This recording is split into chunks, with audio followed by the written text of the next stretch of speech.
افسانہ ہے کہ آج اگر اس آزاد کشمیر میں پاکستان تحریک انصاف کا ایک سپاہی درویش صرف ایک ملنگ آدمی وزیر اعظم ہے تو وہ ہمارے کوٹلی کے ملک نثار صاحب جیسے دوستوں کا، فیصل بھائی جیسے دوستوں کا، راجہ سلطان جیسے دوستوں کا، سبیر بھائی آپ جیسے دوستوں کا، ورکروں کا، اور سائیں یہاں پہ کھڑے ہیں آپ جیسے کارکنوں کی بدولت آج سٹیج پہ ہمارے تحریک انصاف کی یہ جو لوگ ہیں ہمارے ماشاءاللہ یہاں پہ منسٹر اور وزیر اعظم بنے.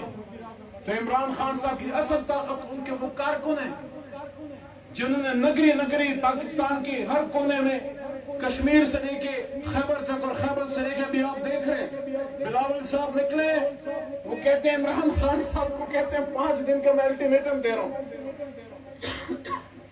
میں ان کو کہتا ہوں پہلے اپنی سندھ کی تو خبر کر لو. وہاں جو تمہارے خلاف جو سندھ کے اندر ریوولٹ کھڑی ہوگی ہے عوامی ریوولٹ، عوامی عدم اعتماد. لیکن کچھ باتیں سیاسی ہوتی ہیں، کچھ ہم نے اپنے دل کے درد سے بات کرنی ہے. جیسے جب ہم کشمیر پہ بات کرتے ہیں تو کیا ہم اس درد کو بھول سکتے ہیں جس درد میں بابائے حریت جو ہے اس دنیا سے دار فانی سے کوچ کر گئے؟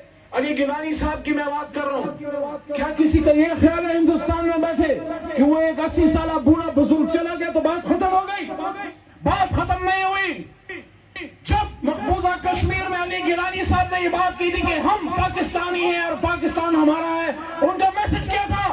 ان کا میسج یہ تھا کہ کشمیر کو جب تک آخری کشمیری زندہ ہے اور دنیا کی کوئی طاقت کشمیریوں سے ان کی آزادی کا حق نہیں چھین سکتی، تو جب تک آخری کشمیری زندہ ہے ہر کشمیری جو ہے وہ برہان مظفر وانی ہے، ہر کشمیری جو ہے وہ ریاض نائکو ہے، ہر کشمیری جو ہے وہ یاسین ملک ہے، ہر کشمیری ڈاکٹر قاسم فختو ہے، اور ہر بہن آسیہ اندرابی ہے.